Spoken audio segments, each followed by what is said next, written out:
more ground we'll be able to cover. So, Okay, you're all set.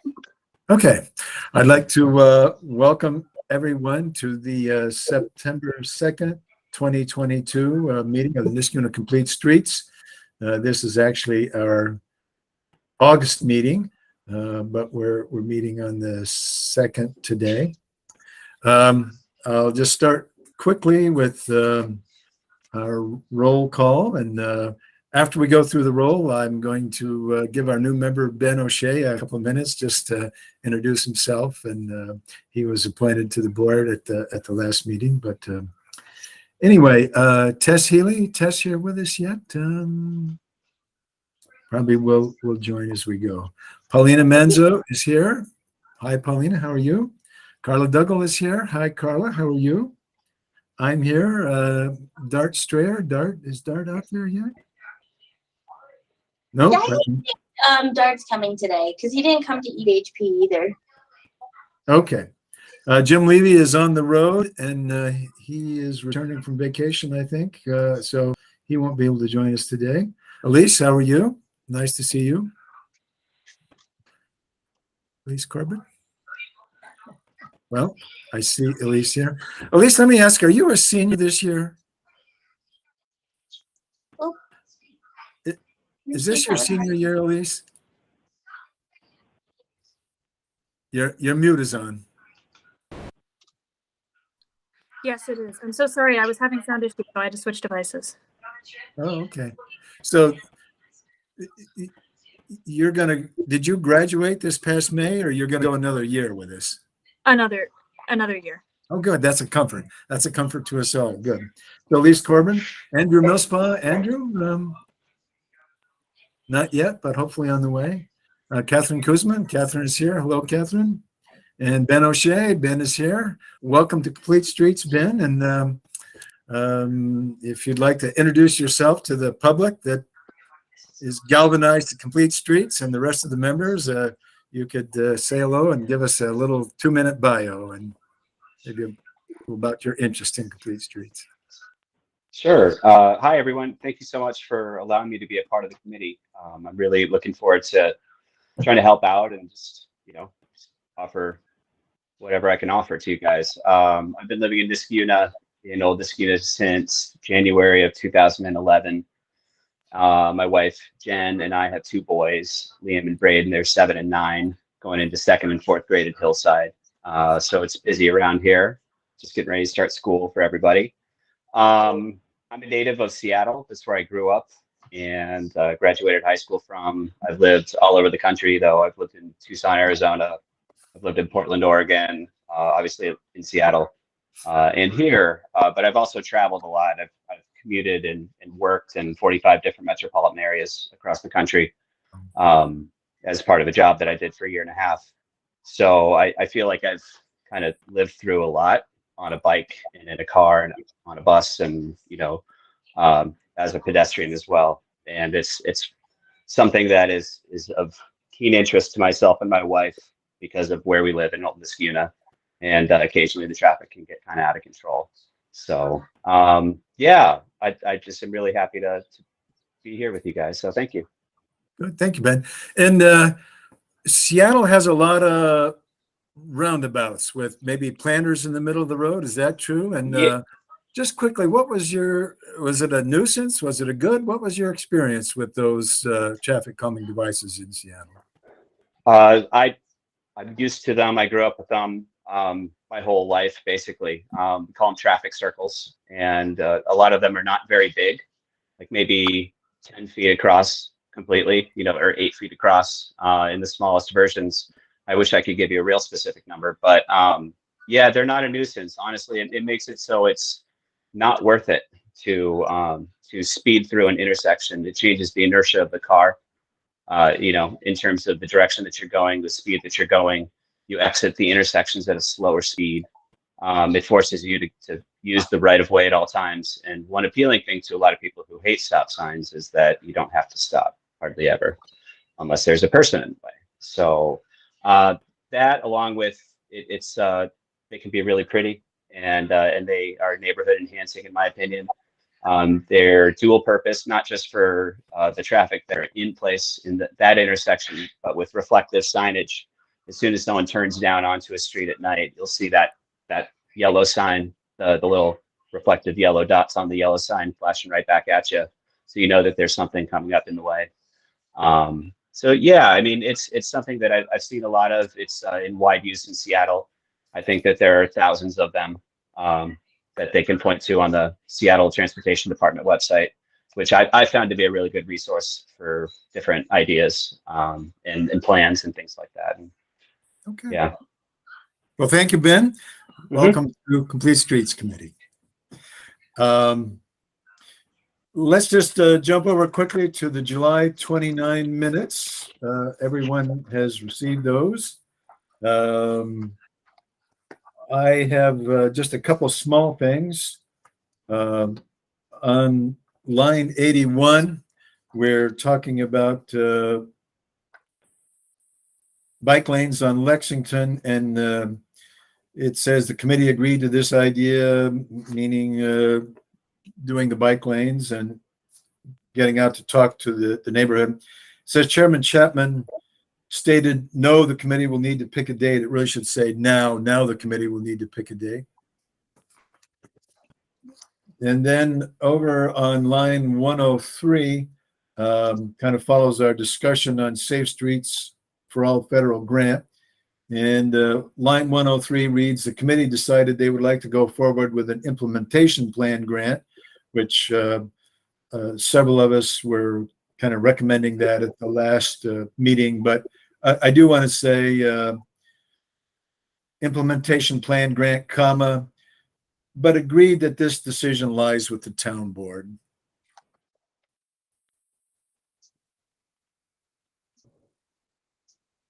So whether we do a safety or implementation, or whether what we do in 2023, we agree it's town board's got to make the call, and they're the ones that decide how to spend money in the town. So anyone else, after reviewing the minutes, have a comment that they want to make on anything in the minutes?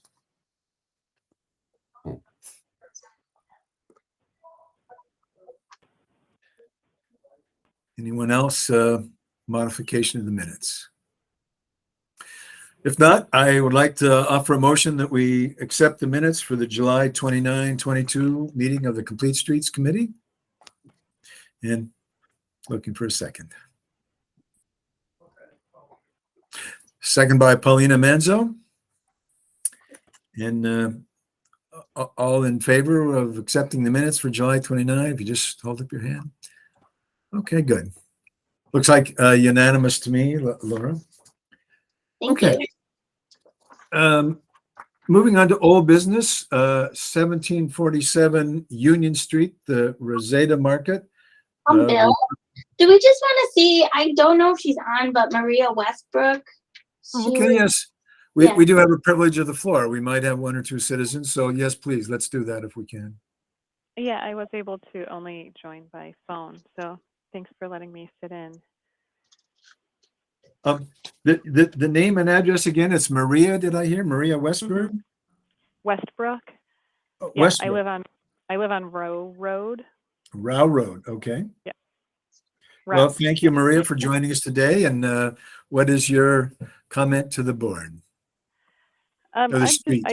I grew up in a sort of different feeling town that did have sidewalks we could use as kids. So I'm looking to see what we can do in Niskuna to kind of bring back that feeling and that safety for my kids.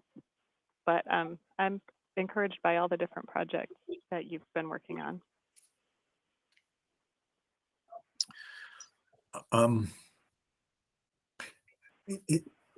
Anyone have a thought they want to share with Marie at this juncture? She's interested in, like all of us, sidewalks. And can you tell us a little bit, Marie, about what the streets were like in the town where you grew up? What were they like? Yeah, you know, it's interesting. Town, Shaker Heights, Ohio, and so the streets were designed not in a grid, but almost in interlocking circles. So that was a traffic calming strategy. And we also had parks we could walk to, and where I am on Rao, there's certainly no park my kids could walk or even ride their bike to nearby, which is a little bit disappointing to me. So even if we had sidewalks, they wouldn't have a lot of places to go to, maybe to the library.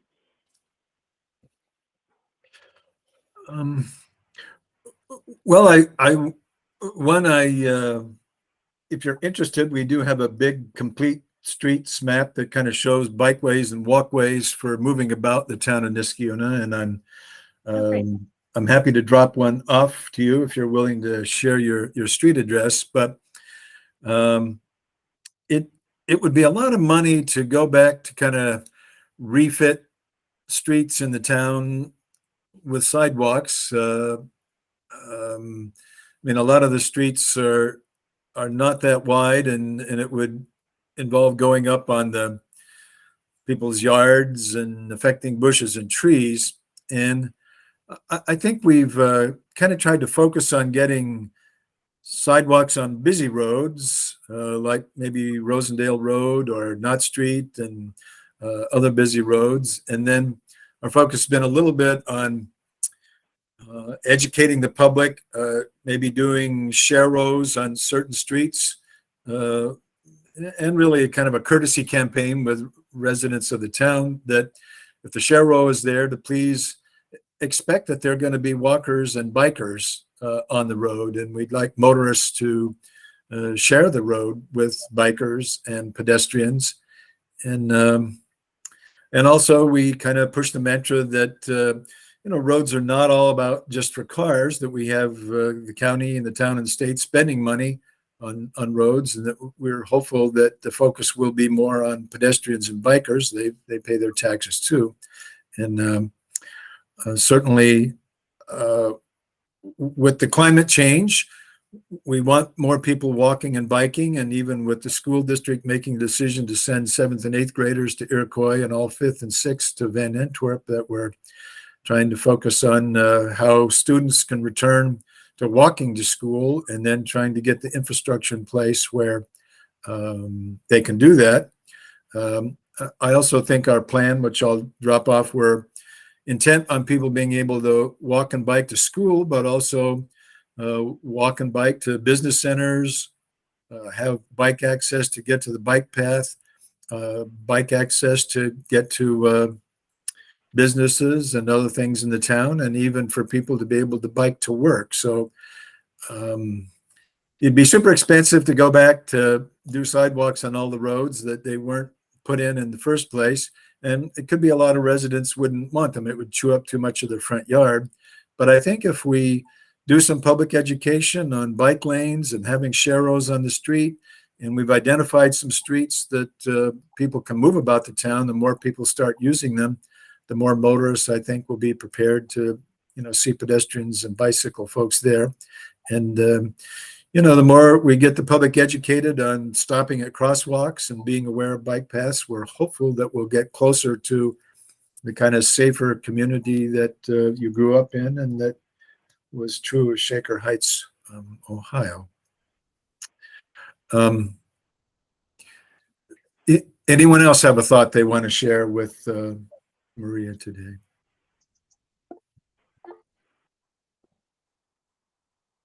So is your street, what did you say, Road Road? Is it off of Route 7 or River Road, or what's the big road that's making it hard for kids to access the rest of the town? We call the neighborhood Woodcrest, but if you take it straight north, it hits St. Anne, which is the eastern part of Knott Street. Or if I so you live near McGovern Drive, like the wind into yeah. Mm-hmm. Are you aware of Jeff Blatnick Park? Yeah. Mm-hmm. So there's a nice path that's just been put in, connecting Knott Street East, which becomes Windsor Drive, to Blatnick Park. There's a little cut through right at the end of that, which turns into a path that ultimately leads to a very bike and walk friendly crosswalk. So there's actually a really nice park right there. I didn't know if you knew about it. I don't know how long you've lived there. Yeah, I'd have to But find that they path. really I mean, I don't know put if in- my kids are up for that distance and the hilliness. It would be a stretch for my 5-year-olds to make it there. Oh, if you guys live on a hill, it might be hard to get to, but it's definitely accessible to cross River Road there. So I just wondered if you knew about that. Yeah, I'd have to look at the route. I don't know if we'd go up to St. Anne. Yeah, if you're on Row, you could probably get over to Rose Hill and then, down to Knott Street East, where you'd continue east till you really, and there's a bike path on Windsor Drive that would take you down, and then it's part of the new development that's developing the Kelts property. They're working on a push button crosswalk that would take you, as Elise mentioned, right over to Jeff Blatnick Park, where they've got playground equipment and the baseball fields and a hockey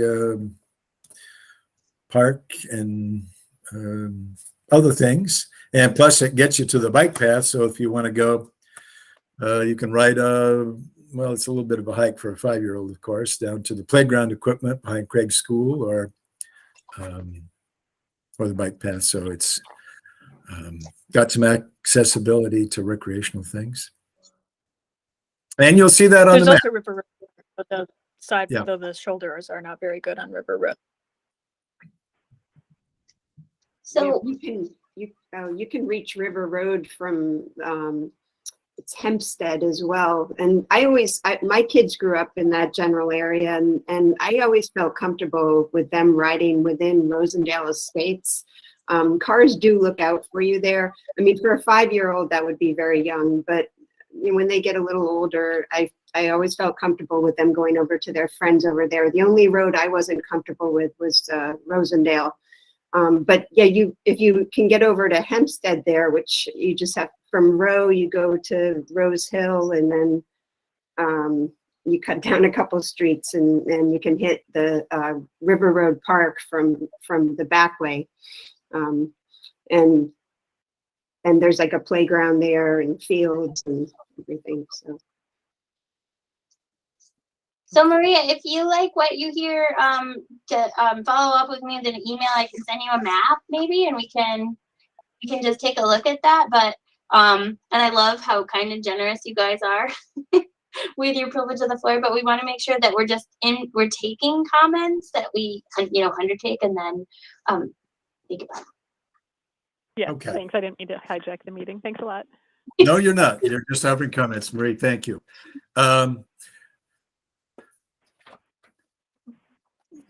So Before we talk about Rosetta, I do want to ask committee people, just if you haven't driven by the front of the co-op, and I know we'll get to that later when we discuss it, but I feel like the co-op block is kind of a win for Complete Streets Committee. And I know we've had folks that have been frustrated that, gee, we talk about things, we look at plans, we ask the town board and the county legislature to do things. And it takes a while. I mean, the co-op block was 5 or 6 blocks, but 5 or 6 years before the idea and planning and grants and getting it done, but it is done. And so if you kind of have the 20-year model, something getting done in 5 years is pretty quick, and it does get done. So I really think that's a testament to, we just need to keep plugging, and there are good things that do happen, and the co-op block is certainly one of them. It's got the 2 crosswalks, push button crosswalks, more sidewalks, lighting, much safer entrance and egress for cars, and so you need to get over there and check it out, and it looks nicer too for the town center. So walk it, and it's safer for pedestrians to get there. I mean, people walk up in Clifton Park Road in front of my house and then can turn on the sidewalk and walk down and get access to the pharmacy or the co-op and carry their groceries and do so without being run over by a car. So the co-op block is a real win. So Bill, I was thinking maybe what we should do is take some pictures of that and add it to the website for Complete Yes. Streets. This is a win, and you want to have some positive examples of things that we've accomplished. So that's a good thing to put on the website. Okay. Yes, definitely. Okay, that's a good suggestion. Okay, 1747 Union, the Rosetta Market. And do you want to pull the picture up, Laura? I believe what we thought about when we looked at it last was that it needed some maybe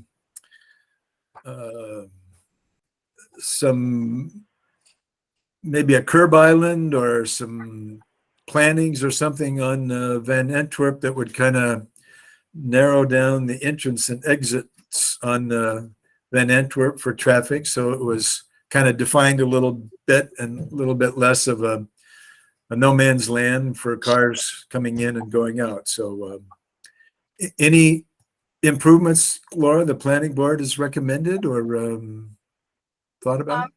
Yeah, so the planning board discussed the comments. So I think like right in here was kind of the critical area, and they highlighted that for the applicant at the last meeting. We haven't seen updated plans with curbing or a way of protecting the sidewalk there, but they did discuss it with the applicant on Monday of this week. But there was some curbing added up here. So this was an open island park. This was an open parking spot that you could just drive over the sidewalk to. And this is now being proposed as a 6 or 8 inch curb there. 6 inch. So it's still a work in progress, and I'll bring it back to you with some more updates. But I did want to let you know there's at least a little curbing added up here, and then the planning board is discussing with the applicant adding curbing here and actually maybe a little curbing here, partly to protect people on the sidewalk, but also to protect because apparently cars on Union Street, if they want to go north on Van Antwerp, they just zing across this little corner. So they were thinking that if you pull the curbing up a little more here, or you make it like whatever one way out or something. Anyway, they're looking at that cutoff.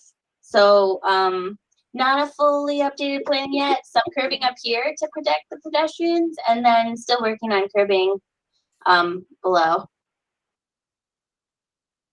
Okay, good. Well, I'm encouraged. We've sent some input back to the planning board, and they've made a couple of recommendations. I guess there's still a plan for cars to move from the Bank of America over to the Rosetta Mart. In other words, that's still that's still parking open. spots are still open, so they can. Yeah, there's the 2 edges of curb there. They didn't change that.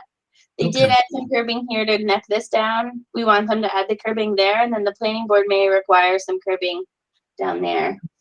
Okay, and they're expanding the store a little bit, or is Yeah, it the footprint this of the? is the proposed addition right here. So, Okay. Okay. Anyone else have a comment they want to offer on the Rosetta Mart? Okay, let's move on to Empire Drive. So Empire Drive, the planning board took the suggestion for a bike path and required it of the applicant. This is also still a work in progress. The applicant only put an 8-foot wide multi-use path easement. That's the surface of a multi-use path. You'd still need a foot or 2 on either side to construct it.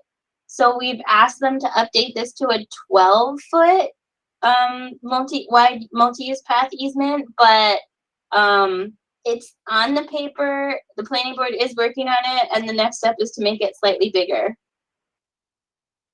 So that one went through as well. Good. Let's see, the road that comes off on this, is it, it's Empire Drive. Yes, Empire Drive. And Empire runs down to hook in with Gala and then eventually over to Laurie Drive, so folks can walk the kind of back way off of Douglas Court to get into Birchwood Elementary. That's our hope, I guess. Yep, that's the connection we were trying to make there. Okay. Okay, good. Okay, so that's another Win. mini win for the committee. I mean, the planning board has considered our input, and I think that's a good thing. And all of that's aimed at people being able to walk to the schools, to use the walking school bus to get over to school. So I'm happy to see that. Okay, 2239 Van Antwerp Road. Can we take a look at that? This one also, the planning board liked the recommendation, and I think this one we probably have no issues with. They added a 10-foot wide easement for a multi-use path right here. Oops. So the developer does not have to put that on the property as part of this development. They just have to give an easement. So if the county or the town does the hike and bike path from Knott Street East down to the turnaround in front of GE, it's just permission, or is this the developer doing step one of making the pathway, the side path, a reality? We put that just as an easement, Hmm. not a constructed multi-use path or sidewalk there. Okay. So it will be, I don't know, it'll be shown on the plan that any homeowner that buys a property here, or the homeowners will be put on notice that in 5 years, if somebody, or 2 years, builds an asphalt side path in front of their home, that it's like, I didn't know about this. It would be, it's there, I guess. And Yeah, and then it would be one less piece of property that you'd have to get an easement from to put in the sidewalk, so it's already there. So you would be guaranteed, I mean, they can, I mean, not to sound awful, but they could object as much as they wanted, right? Yeah. But the easement was put in place for a reason, so those two are automatically in for any future sidewalk or multi-use path. now, I guess by asking this, the county, as a county road, is sort of making the decision that the side path going from Knott Street East to the traffic circle will be on the west side of Van Antwerp Road between Knott Street East and the traffic circle. So, Well, that's part of the reason why you're not requiring them to build it, right? Because nobody's really studied it or figured Okay. out which is the best side of the road. I mean, probably that's the best side of the road because of that long stretch where there's no houses. But it's never bad to have the easement there. It was a good recommendation. The planning board required it so that if we were ever doing a project there, one bit of work is already done. okay. Yes. Okay. Let's move on to, anyone else have a thought on 2239 Van Antwerp Road? And I know that the supervisor asked me to speak to Eileen Friedman, who lives really the last house before the circle on Van Antwerp Road. She's very much interested in a side path.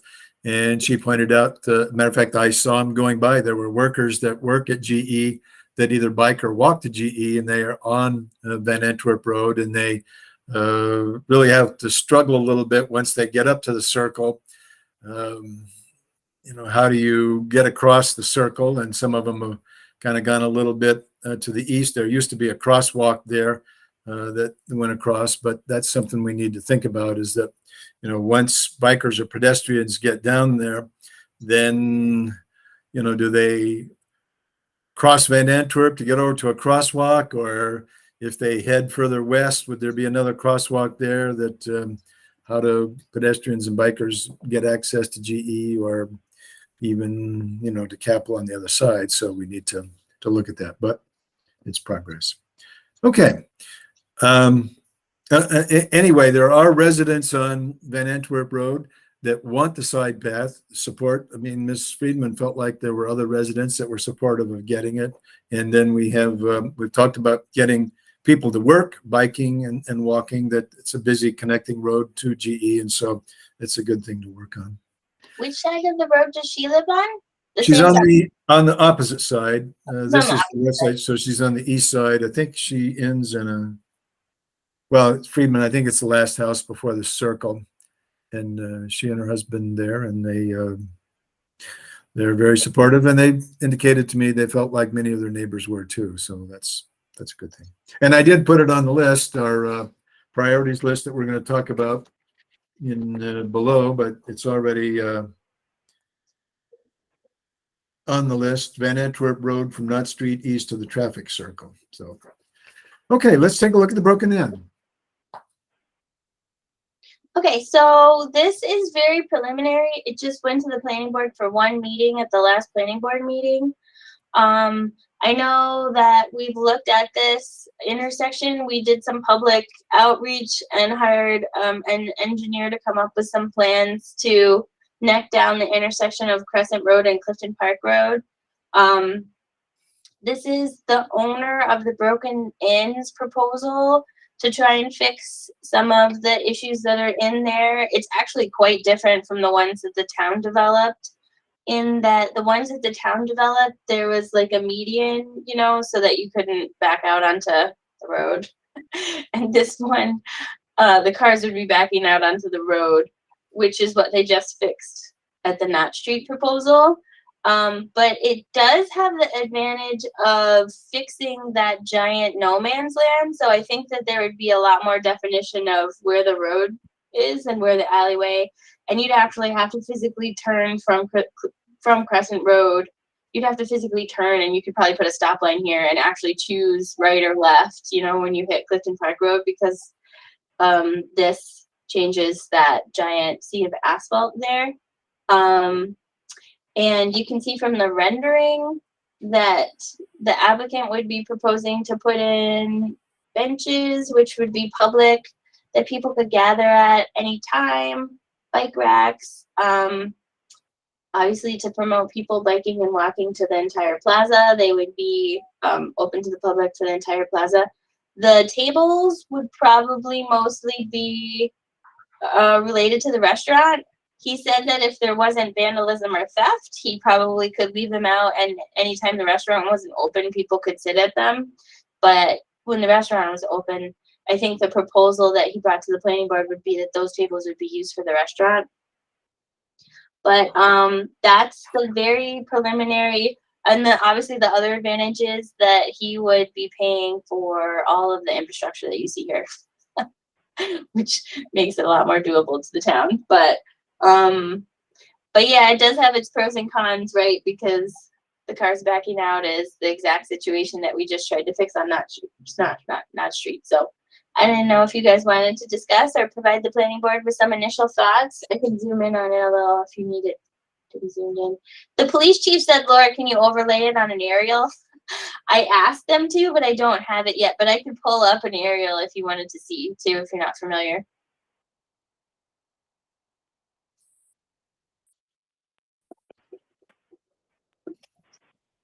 Anyone? Go ahead, Ben. I mean, it looks really cool. Yeah, the backing out onto the street thing is always something that drove me absolutely insane about Knott. My attention's really drawn to that last parking spot where that white Porsche is going to get creamed.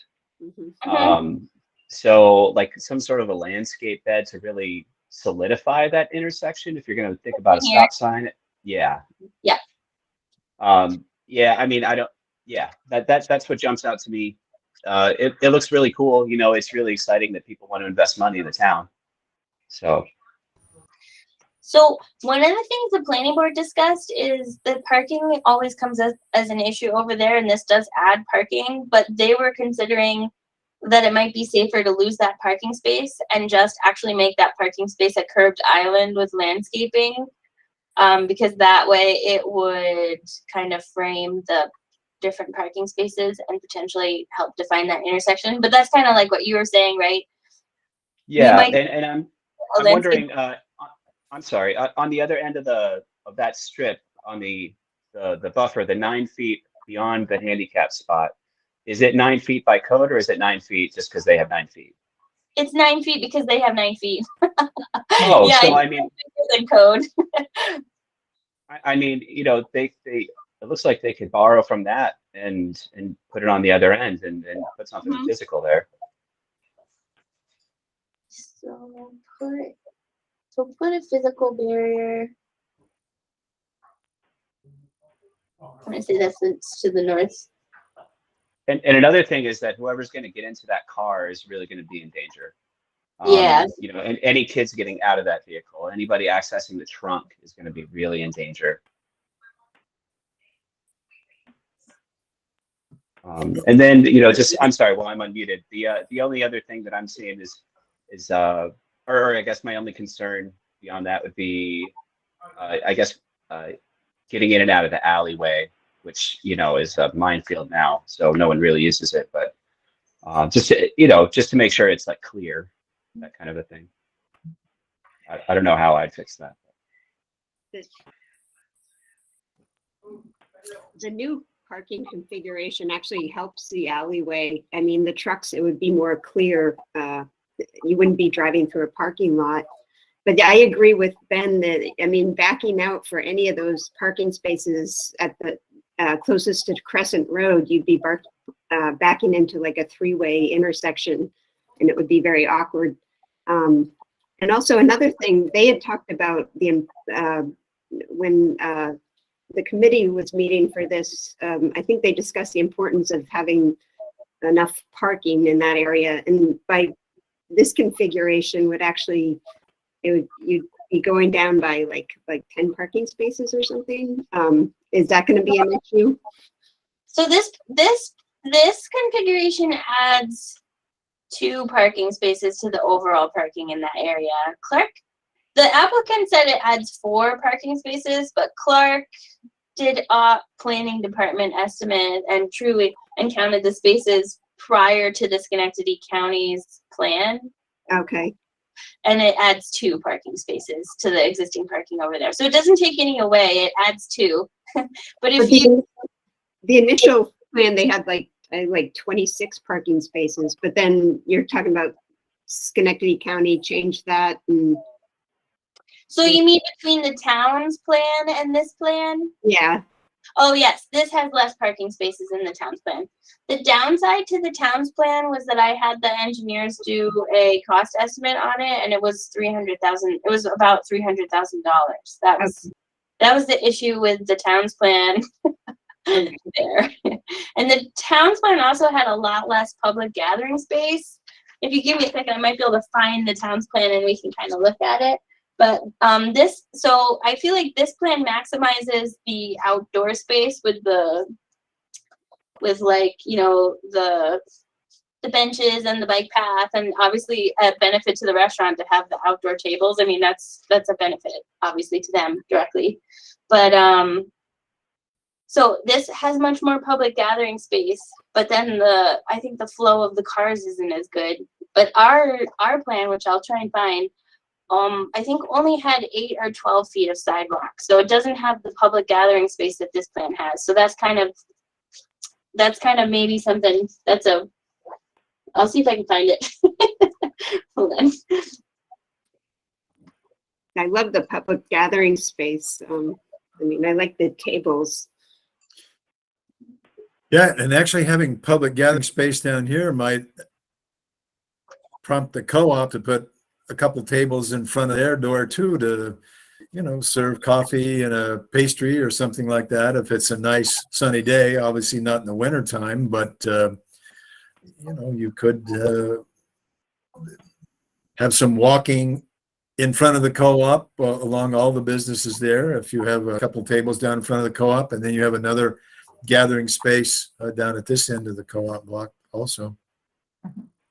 And I can see why the Broken Inn would like this, because it really does, you know, expand the space for their ice cream window and more tables outside. So it expands the restaurant table space. Bear with me for a second. Okay. I was wondering if what people thought about the town, if it can use some of its right of way at the intersection of Crescent there, where, you know, maybe they could cut down 1 or 2 of those trees that's right at the point there at Clifton Park Road and Crescent, so that the roadway could, I don't know, maybe move just a little bit further to the north. And I know that the co-op, I believe, they still rely on being able to Not a big ball, please. Just a little bit. Really, just a little. back I'm sorry. trucks down the alleyway to, serve the co-op grocery store. So I'm wondering, would these parking spaces right here impede a tractor trailer driver from being able to turn the rig and back it down that alley to be able to get down to the co-op grocery store to unload groceries? And that's why I was thinking if, Crescent was moved even a few feet the other way, so motorists would come up, would have a clearer view. I mean, even without the trees there on that corner, would give motorists a better chance to see cars coming southbound on Clifton Park Road, but also, just to make that alleyway wider there so a tractor trailer could back down. In other words, it'd be interesting to show this picture to the co-op folks to see what their thought is on, gee, can a tractor, I mean, obviously it's hard to get a tractor trailer in here because you're cutting right through the middle of the parking lot, whereas the broken in plan, it's much clearer, the road is to the alley is still there, so. Yeah, so this is the plan that I think Carla was talking about, where there's obviously less parking in the applicant's plan than here. But to your point, Chairman, the Crescent Road actually in this plan removes a vast majority of the trees that are at that point and changes, which I think is where the bulk of the cost to the town comes from, because you're actually removing the forest and putting a new road bed here and changing where the road hits Clifton Park. Whereas this one, the one that the applicant submitted, it doesn't change that at all. The edge of the trees you can see is right here. That's the edge of the trees, and this there's the edge of the right of way. So do you see between the edge of the trees and this kind of broken line is the edge of the right of way? And then when you compare that to here, you see how much closer the road is to the edge of the right of way. So I know they're not overlaid on aerials, but this essentially goes right through a forest. One of the things that happens though when you redo these intersections is now a home that is not used to having cars with their headlights drive directly towards them. They would all of a sudden be aligned to an intersection where the cars would be coming and stopping. So not that that's necessary. Like we had talked when we were looking at this plan that maybe we could plant some landscaping or arborvitae or something in front of that person's yard. But this one is a lot of change and impact to that intersection. And then this one is not touching that intersection whatsoever, but defining this open space. Let me see if I can bring it up on that aerial maybe.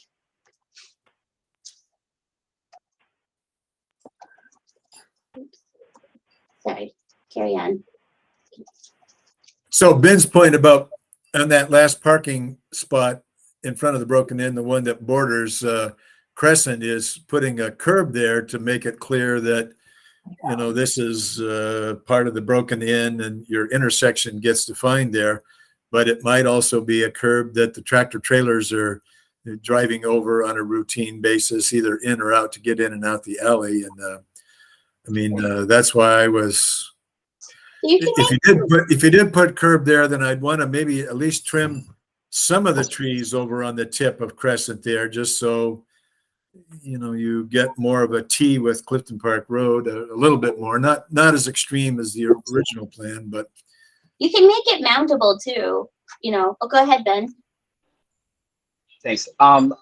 Is there any way to work with them and do the project in conjunction with the town to shave off part of Crescent Road like the town had planned on doing with that original drawing? Or, I mean, something where we're able to, I guess, team up. And I mean, I imagine they didn't know that they had the ability to change where the intersection is.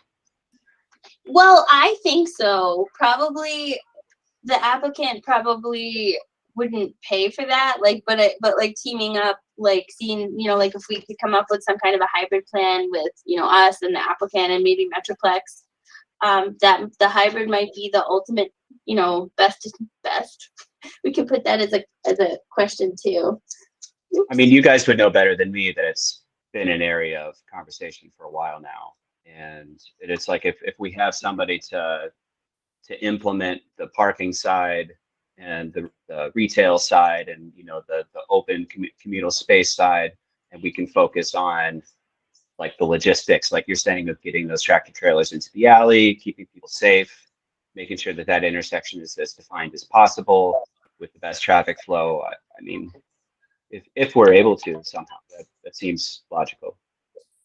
Yeah, and I know that we're not traffic experts, but I'm wondering how we feel about the increase of public space versus kind of pushing the cars closer to Clifton Park. Like just as a balance there, because I think this one is, you can see it's just a sidewalk. So this really doesn't have any of the outdoor gathering space. It's just a sidewalk. The outdoor gathering space was really not conceived when the town was looking at this type of a plan.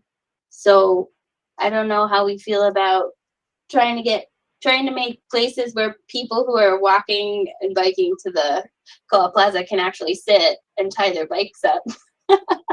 No, I think it becomes a destination like this. And if we're promoting walking and biking, it's much more pedestrian friendly, and reminds me of the ice cream place that was across from on Keys, when they had a window there for ice cream. People just had their ice cream out on the sidewalk, and maybe even had a couple tables. But this is nice for neighbors to walk there and have an outdoor place to sit, and safer for you to take small kids to have some ice cream or dine out. And it makes the plaza more pedestrian friendly, kind of a destination, and it might work really some at the other end. So and also this seems to define their area a little bit without the town having to spend $300,000 if we're getting a developer and Metroplex to spend the money to get our objective of kind of getting rid of no man's land. And if it helps the broken in and provides a destination point, I think it's a good idea. So I'm sorry, Bill, if I tried to cut you off there for a second.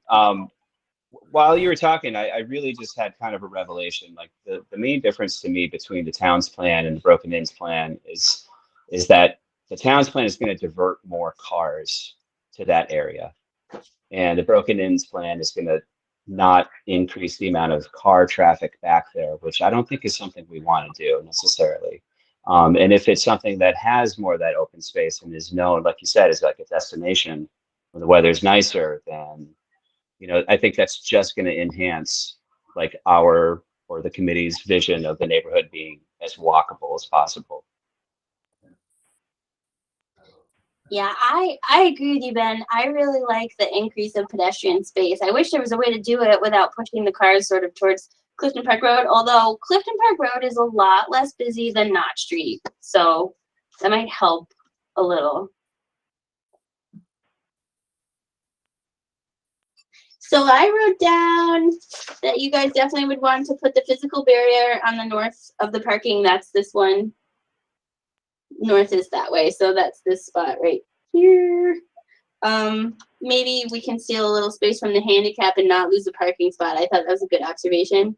We want to make sure that it's clear where the cars can go in and out of the alleyway. Look into how a tractor trailer could make that turn. Maybe have to make a mountable curb or something. We can have them look at that. But that we are saying that we like the outdoor space because it makes a more pedestrian friendly destination. Did I miss anything?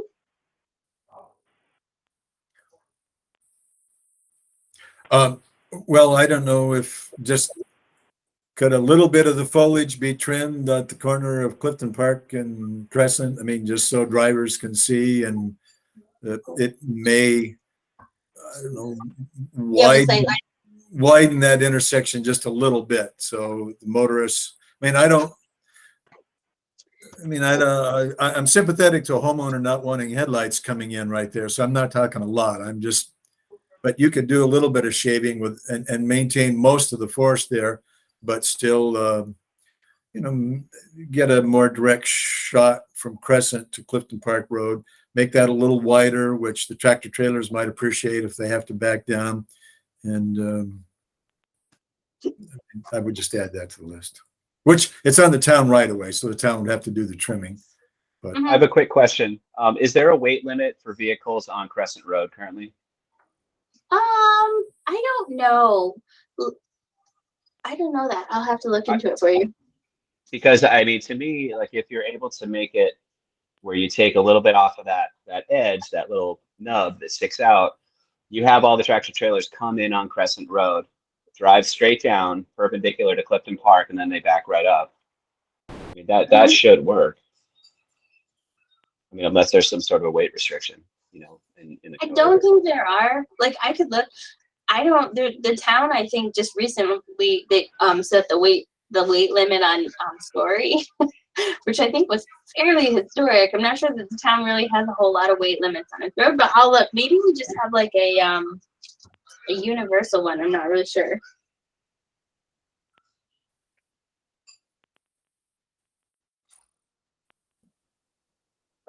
Okay, so I got that.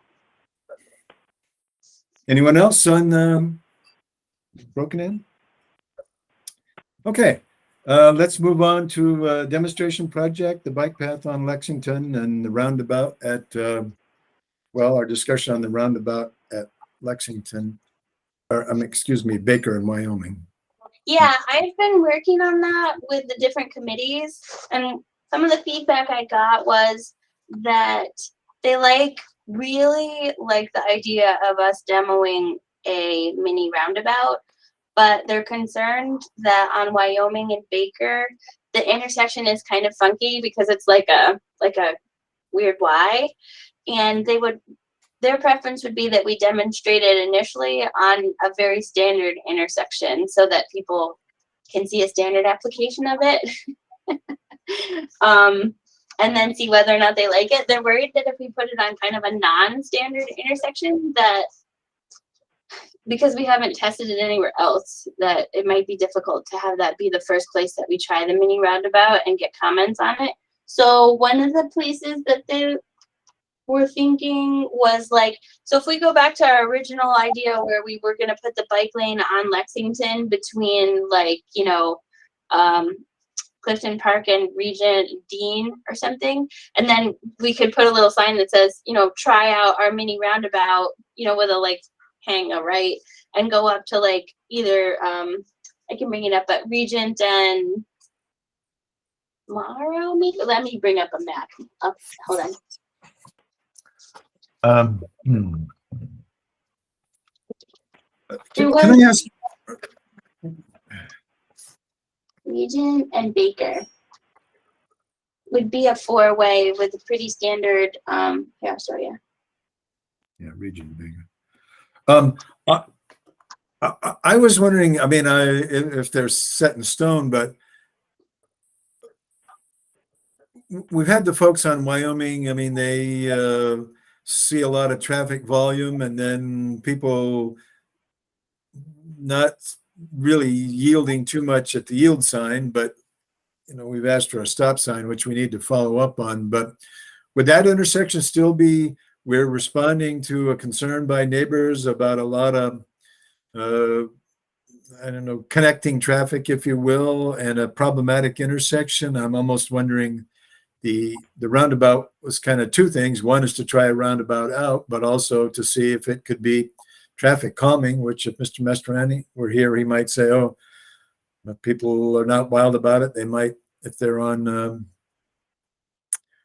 Wyoming, they might make the turn onto Knott Street instead of coming down to Wyoming. And also it would be traffic maybe going around the traffic circle to go northbound on Baker. You know, it would be, instead of the yield, you'd have a calming device right there that, well, it would also calm the traffic. So there are complaints about speed and a lot of connecting traffic. This would hopefully help moderate both of those. So, I mean, there's, I don't know, I guess another appeal point for doing it at Wyoming and Baker, but. Yeah, I can ask again. I don't mind. I know what you're saying about Wyoming. And the advantage to Wyoming is it's slightly closer to Lexington. So like if we were to put our demonstration project for the Lexington bike lanes, like right here, then it's a much shorter thing, like, hey, go check out the traffic circle over here. But the concerns were specifically from fire and police, which we want on our side. And they just, for a demonstration project, are concerned that it's like a Y versus like putting it either on Regent and Coolidge or Regent and Baker, where the intersections are much more normal. Because when we got the when we had that standard traffic circle that was developed for us by MJ Engineering, it was on a standard intersection like Regent and Coolidge. Well, as a footnote, I know that when we tried our chicane on Regent Street, we had a lot of neighborhood resistance, which was an issue. Here, at least with Wyoming, we've got neighborhood support, so that's not something we'd have to push back on. And I don't know whether the people at Regent would say, and Baker, we don't have a problem here, and you're doing something that's it's not a problem. Why are you doing it? So Wyoming and Baker, you'd have neighbors probably on both Baker and Wyoming that would say, oh, the town hasn't forgotten about us. They're trying a calming device, and let's give it a try. And then, you know, if it works out well, then, I mean, that could be some motivation to go to another intersection, or even if you're talking about Baker and Regent, ask the people on Baker and Regent to drive by Baker and Wyoming and experience a roundabout. And, you know, would that be the end of the world at Baker and Regent? So, I mean, I'm only being a mini devil's advocate here, but I thought I would offer that. I'm looking at the intersection, and honestly, I don't know if traffic circle is the answer right there. Just, I mean, for the same reasons that police and fire spoke up about. I've seen things like that, and usually, or what I seem to recall happening there is there'd be a stop sign. It'd be a right turn only, and there would be a concrete barrier or impediment, like a curb in the middle of the lane to prevent people from turning left, and it would angle them to go right. And then there'd be a stop sign right there at Lexington. But it stops people. It doesn't have dangerous left-hand turns. Pedestrians know the vehicles are going to stop. People won't cut through to take a left on Baker. I mean, that's what I'm seeing. Those are my thoughts. That's with the intersection now, or one with a traffic calming device in place? So if we're looking at Wyoming, where we are, there would be a stop sign on the right as you approach Baker. Yeah. There would be, I mean, I wish I had a good, there would be like a wedge, a concrete wedge that would send the cars going to the right, stop, crosswalk, stop sign right there. So they have to, this is awful. Like, I'm trying to give you hand signals. I should just draw something. Because you're saying in Seattle, they had weird Y intersections. They wouldn't necessarily put a traffic circle there. They had kind of a different way of directing the traffic. Yeah. So I think that was to what the fire department was concerned about. And then the pushback I got was, it's not like the one that we, you know, actually had the engineer design, and they don't want it to be unsuccessful because it's at a weird trajectory. They wanted to put one in a normal place to let people drive through it and see how it would work. And then if it's not like a perfect treatment on Regent and Baker because the need isn't there, that's fine. But at least we could direct people to drive through it and see how they like it. And then we could potentially try it in some other intersections where there's, you know, more cars that are going through. I mean, I know it's a lot of work to put up too, but I think they wanted to make sure that we put it somewhere not out of the way, but where we have the ability to actually set it up and then direct people to try it, but that it would still be the trajectory that we had the engineers figure out. So as you come up to the intersection, if you're going, you would have to go that way on Baker. Right. And then that allows people taking a right on Wyoming to still go right on Wyoming from Baker. You know what I mean? So like if you live on that block, you can't get out. Like let's say you live on that block, you know, and you want to take a left on Baker, there's going to be 5 houses that are going to be annoyed that they have to spend an extra minute in the car anytime they want to take a left on Baker because there's going to be concrete in the way. Yeah, they would I've seen it work. They would have to do the block. They'd have to go Lexington, Dorwell, and then back down, right? Yeah. That sounds safer for pedestrians. I mean, that's, you know, Well, it's predictability too. You put a stop sign, and if you want to put crosswalks there, there's a park across the street. I mean, I don't think it's the worst thing to put a crosswalk across that, or something. I don't know, or just a pedestrian. I don't know. I don't know what I'm talking about here. I like it. What are you gonna say, Catherine? No, I don't think I was going to say anything about that particular one, but I can understand where the police department and the fire department are coming from, that it is not a typical area that you would see a roundabout. So I can see where they would want to have it in an area that is more typical of an intersection where you would have one. So that doesn't make sense from their perspective. It just seems to me that if we are trying to address some concerns in that neighborhood, maybe using Ben's suggestion, I don't know how we would do that on a temporary basis to see if it worked. I don't know how the reaction would be, but for a demonstration project. Oh, we could still try that as a different demonstration project. It's not like we're ignoring them. It's just that the fire department and the police were really concerned about the why. And that's important. I mean, you want them on your side, like you said. So I can understand where they're coming from on that. Yeah. Because, I mean, maybe it's even closer if you go down, you could do like Region and Salem. The problem is if you do like Valencia and Rankin or something, this is a long block. I was trying to figure out where you could put it on a normal trajectory intersection close to where we have the bike lane so that people who are participating in the demonstration project wouldn't have to go far to go through the mini roundabout as well. Mm-hmm. Hey everyone, so sorry, I'm holding up a computer, not sharing I'm literally sharing my screen, old school. But this is like a paint version of what I'm talking about. Right. Yeah. Mm-hmm. Right. I mean, it would be interesting to see what the reaction would be from the, the neighbors in that area. Maybe they would be happy with that configuration as opposed to the mini roundabout. So from a safety perspective, that may be just as good.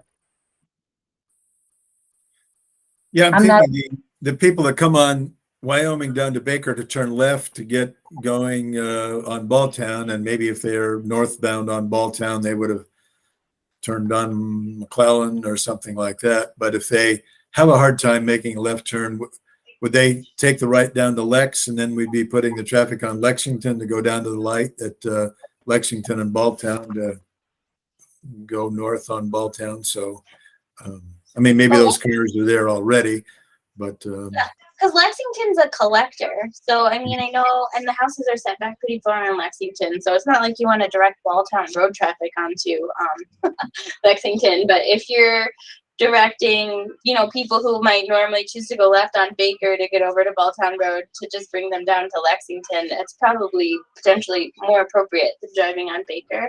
Especially if then we're able to add the bike lane, to Lexington, so that you're doing the traffic calming on Lexington as well. Yep. Okay, so I guess I'm still working on the approvals, but that was what they wanted me to bring back to you guys. If you're okay with that, then I can do a couple more final meetups with police and fire, and then potentially, I know from the last meeting we were talking about picking a date and then doing some outreach first. yeah, and we're already into September, so leaves will be along in October. So we probably need to decide soon if we're gonna, put the tape on Lex and have the bike lanes and do something. So the sooner we know, and we still have the neighborhood outreach to do a little bit. So whatever the PD and the fire department are willing to try, then we'll do some door to door and visit with people. And I don't know if the town board is still the 70% rule that you've got to have 70% yeses of people on the street before we're even going to look at it. And if you're 50-50, well then. Well, we actually haven't done that for a complete streets demonstration project before, though it may not be a bad idea. Yeah. Well, I think the people on Regent, when we did the chicanes, they might have been maybe less questioning if we'd visited with them one time before we did it. So they knew, oh, here's the project, here's what it looks like. These are some neighborhood citizens trying to do some traffic calming. Then, they would know us and, might be a little bit better reception. So I can speak to that a little bit. I remember when the chicane went in, and I wasn't aware that it was a complete streets thing. I wasn't aware that it was something that the town was trying to do. And I think, no offense, but I think that the temporary nature of the materials used made it look like people were, like you said, citizens trying to implement traffic calming devices. I think with really good signage, with really good outreach, and I know that Laura has mentioned, like, for any traffic circles or mini roundabouts, we want to make sure that we don't use certain materials that are just don't look right, like that kind of thing. But you're right. You're right. The outreach, I think, was a big part of it. I live a block and a half down from where the chicane was, so I don't know if I would have been a part of that outreach. But it was, a lot of people drive between there and Grand, and that's my main outlet to get to Route 7. That's my main outlet. Like I circuitously worked my way through Regent Street that way. But yeah, another thing that I was going to say, I don't know if this is the right time, but as much of a cheerleader as I've been for traffic circles, we have an issue, unfortunately, at least in, like, I had brought up Regent Street and Almeria, the way the road is graded across with the hump. I don't know if we can do what I imagine, I would want to do. So, like, have it, like, the way it's graded and the way it drains and, like, where the drains are located. I don't know if there would need to be any sort of modification to the slope of the road or anything like that. That's something that I've been concerned about since I met with you guys, because I was all for it. It's a no-brainer, but it could be, could be a problem. Okay, we could ask the engineers maybe about the grading and the drain, or even the highway about the drainage. Yeah, the police and fire said we can't use tires anymore because I guess the police have had issues with people, like, throwing bricks and things into the tires, and then people can't, like, see them, and then they hit them, and then problematic. Although that didn't actually happen at the chicane, but they were worried about it happening, which is why we took it down. But we still, like, have to use, generally speaking, very temporary materials. Like, what we're talking about doing is putting tape on the road, and then we bought these, like, cones, these, like, big traffic-sized cones, which the police and fire are completely fine with because you can accidentally hit them with your car and nobody cares or notices, really. But so they're a lot safer than tires. But it will look. Do they stay in place? Are they fixed? Well, they're really heavy. It's, like, you have those big orange barrels with the like rubber bottoms, yeah, but ours are smaller. They're only they're like that wide, but they have the big heavy rubber barrel at the bottom. Okay. Yeah. So that would be, like, we could put tape, and then we could put those guys in the center, and we could do a lot of signage as an outreach, but it won't look amazing because we're only leaving it up for 2 weeks. So it's really about how you feel when you're driving through it, and then imagining like the flowers and stuff, because they don't like it when we put permanent things in there without, like, a full engineered plan to do that. So what's the next step after the demo? Are we collecting feedback and then trying to decide if we're going to move ahead with a permanent installation? Yep, that's what it is.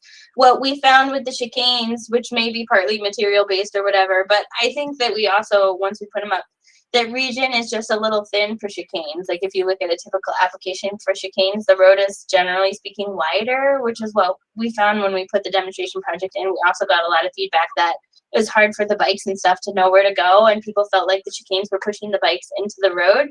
So I think from doing that demonstration project, we felt like chicanes wasn't the optimal treatment for Old Niskayuna, and we wanted to try something else. So I think that would be what we would be looking at to do. Like if we put in the bike lanes and we get a lot of feedback that this is super great, then maybe we look for some grant funding to put down permanent paint and, bike lane there, which I really truly think that when we put down a temporary bike lane on Lexington, I think that people will absolutely love it. I mean, it could be wrong, but I doubt it. And then we could have them go through the mini roundabout and just see. I have a feeling that if you put one up and you took pictures of it and you put signs, like we have signs that have QR codes that say, tell us what you think about this complete street treatment. We typically only get people who are angry and they're like, I don't like it. But if, we don't get any angry people, then we can be like, okay, well, that went well. I don't know. We could see.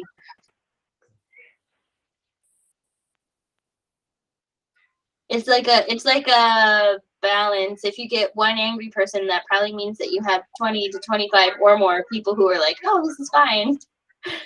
Yeah. Rules of 5. It's not really a problem until you hear it 5 times. Yeah.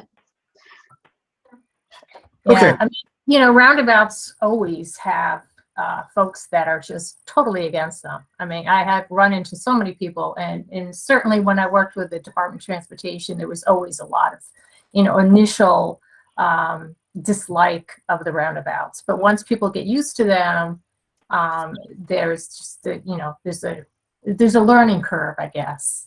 And once they feel comfortable with them, they see the value of it. So it'll be interesting to see what kind of reaction you get from the public there. Hopefully it's a good one. Yeah, and I don't know if you guys remember me saying this, but one of the main comments we got back when we were doing our not street proposal is that we don't want a mini roundabout because why are you trying to pull in Balltown road traffic into our neighborhood? So what we identified there was we definitely need to do outreach and explain to people what these are, which is why I think it would be helpful to put one up kind of out of the way, take some pictures, work with the neighbors, and then start getting the words out that no, these don't mean that you're redirecting Balltown road traffic into the region. It's quite the opposite. Like you're actually discouraging cut through traffic so that people stay on the collectors. Yeah. Okay.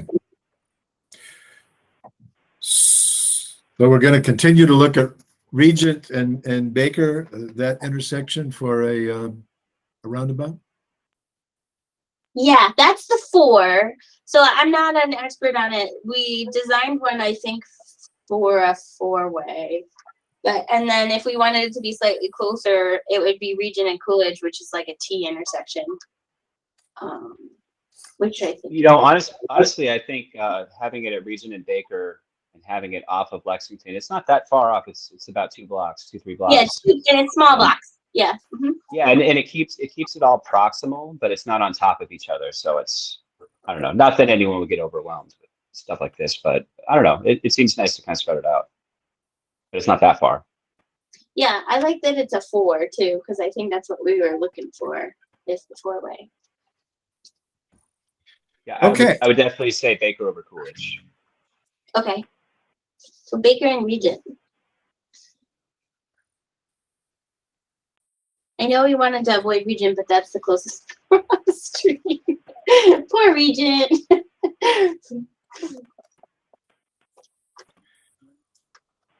Okay. I think I sent the spreadsheet out that had some of our priority projects on it, and we have heard from the supervisor and the planning department that it would be more helpful for people looking at it if they had some cost estimates associated, and these wouldn't necessarily have to be engineered, even if there's a standard per foot or per mile cost estimator with a side path or a concrete sidewalk or whatever.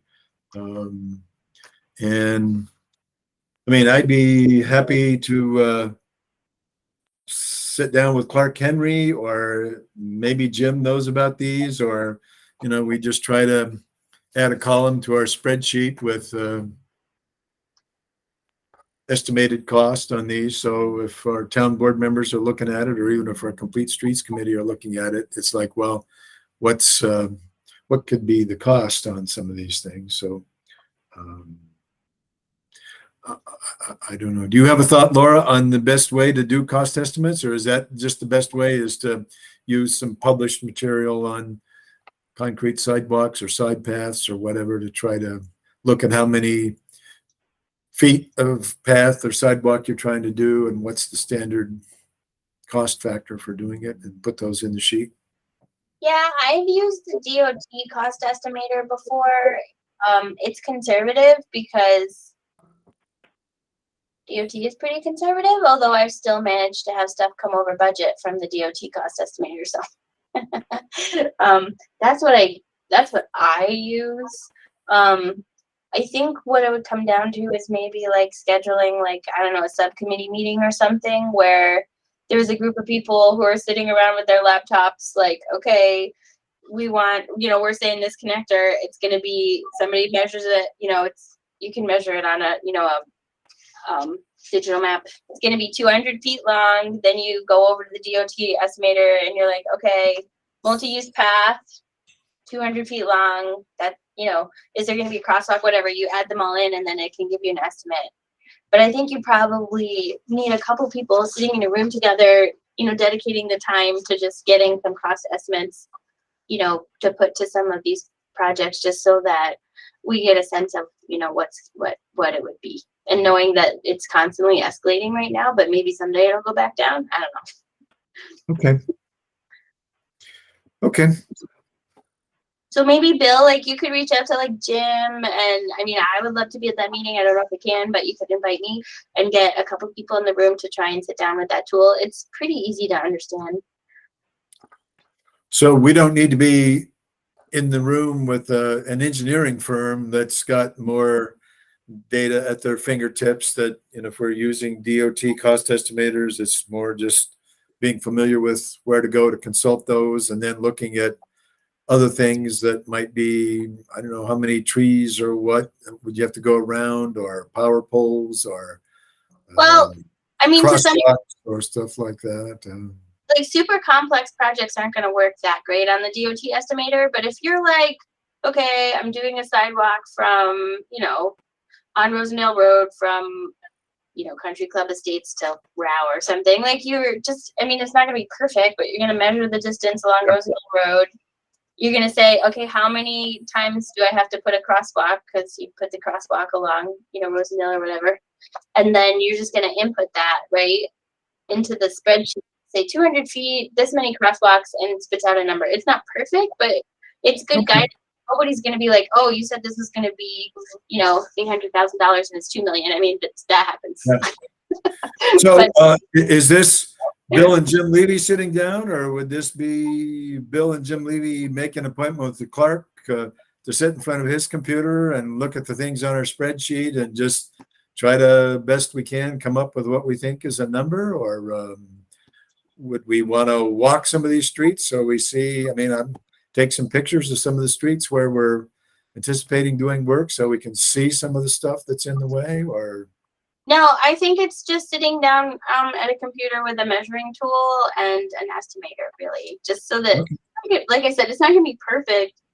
But like, if the town board's trying to prioritize projects, even if the costs aren't particularly right, they're probably going to be like, you're going to at least get a sense of relative scale, right? Okay. So like, this one's 100 feet long and could potentially cost somewhere between, 20 to 50,000. But this one's a mile long and it's like 2 million. Like, when you just see the words on a page, like, I don't think that is as effective as like, this is how long it is, this is how much it could cost. Yeah.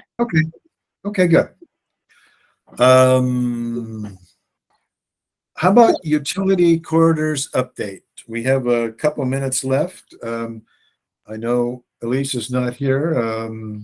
Do we have anything, I don't know, Catherine, left over from the last meeting on utility corridors that we can chip in for the last 5 minutes or so here? Right. the only thing I have sent out two emails to folks in the utility company, and I've gotten zero response. I'm just hearing crickets from them. So, and I try to send out my most official sounding email, but it just didn't work. I don't know why. So I'm not going to get, I don't think we're going to get the information we want from the utility company for those coordinates that we would like to use and put on the maps. Unless somebody has an in with, I don't. I just relied on the contacts I got from Capital District Transportation Committee, and those are the people they worked with. And she said really, and the only reason why she felt that they worked with them was because the governor's office was interested in this particular, project that they were working on. So I don't know, coming from me or even from the committee, we may not get anywhere. It may have to come from the, any request for information may have to come from the town board or supervisor. Okay. So, But CDTA doesn't have like the electronic coordinates for utility corridors in Niskuna, so that, I don't know, if they had a copy of our complete streets map, there's no computer technician that could just kind of move that data over onto our map so that we could see them. I mean, that wouldn't even be involved talking to National Grid or something. If they've already shared some of that data with CDTA, would CDTA either loan it to us, or if we shared our map with them, if they asked someone in their computer shop just to load those coordinates on our map so that they'd be reflected on our map? I mean, would that be? Do we have a digital copy of our map? Mhm. Yes, we do. Okay. Do you think you guys could send that to me? Because I have the big one, but there's times I've wanted to just pull it up to make a quick reference. Yeah, we can do that. Cool. Thank you. are you talking about Capital District Transportation Committee, like Jennifer? That's who I was reaching out to. I mean, Okay. if they said they've got some maps and stuff like that, and they've said, gee, we're interested in what you're doing, we'd be willing to help you. I mean, if step one was, gee, here's a electronic or copy of our map, whatever you've got in terms of trails that you could lay over an overlay or put on our map, we'd be grateful to have them. I mean, if they've got National Grid utility corridors on one of their maps and they'd said, well, we can put them on your map, I mean, that would be a step for us. Because Yeah, I mean, I can reach out to Jennifer again and ask her if that's something they would be willing to do. I just don't know all the staff there anymore. So I don't know if they have that person there that could do that. They usually use a consultant to do all their planning documents, some of their planning documents anyway, because I looked at that trail, the trail plan that they had, and it's interesting. I mean, there's, it was helpful, I guess. Nothing in there that I thought that this group could use. They had some estimates for maintenance costs of trails, just some general costs. And I thought that would be helpful down the road, but not right now. That's not something we need to look at right now. But yeah, I mean, I can certainly reach out to Jennifer again and see what she says about that. Or maybe she has some other ideas as someone else that we could reach out to. yeah, as a matter of fact, what I should do is take one of our big maps over and just give it to Jennifer so she and Sandy have got that. And, Right. And just say, look, we can give you the electronic coordinates for this map. I mean, even if you ask your consultant to put the National Grid utility corridors on this map, I mean, that's Well, kind of how the they neural have- network works. Yeah, they have a working relationship with them, so perhaps they would be more willing to work with Jennifer. Yeah. Yeah, and I think Jennifer's interested. I mean, if she's got a community that's maybe in Saratoga, Rensselaer, Schenectady, Albany County that's willing to try this, then you kind of open the can, and there might be other towns or communities that want to do the same thing. And so if we can find a pathway to get that on, that would be something. And I know at least Corbin had found some information on the trails, and we sent that to Mark Storty, and Mark has got an electronic copy, and we were kind of hopeful that, when I first talked to him, I thought this was going to be easy and he would just do it, but It's not it so probably isn't easy. Well, when Yeah. you guys are talking to them, it might be useful because I think that sometimes there's a concern for like security, like people, and maybe the National Grid, like they just want to be careful with that information in order to keep infrastructure, safe. So like if you're talking to them, maybe just be like, hey, like, do you have any concerns with us sharing the data? Do you want us to keep it private? Like just, just understand from them, how they use that data, what, how they can share it, what they Yeah. can share, what they're not comfortable sharing, so that if Actually, we're making them to be sure that we're making them as safe and community oriented as can be, but not put them in a position where they feel like there's data out there that they don't want to be out there. I wonder if our subcommittee, if we need to talk to some communities that have been successful in using utility corridors, is to go and talk to those folks first to say, look, how did you do business with National Grid to make them your friends so that they didn't see that you were communists trying to blow up the power grid, that you were just, we'd like to have access so people can walk the dog and walk their kids and ride their bike on a gravel trail underneath the power lines, and Yeah, I don't think they're gravel trails that, the projects that I've looked at where utility was involved in. I think they were more, paved bike paths that we're talking about. And the particular project, the electric trail, that one I think that had a lot of interest from the governor's office. So obviously they were going to be involved in that, but it doesn't hurt to give them a call because I think there's some like public groups that are involved in that, mainly because of maintenance, but I can certainly reach out to them and see if they have any suggestions. It could be that if they're saying we need a letter from the town supervisor to National Grid before we're going to talk to you, then, then we could work on that. But I know. I'll just I'll do a little more digging and see what I can find out. Okay. Okie dokie. Well,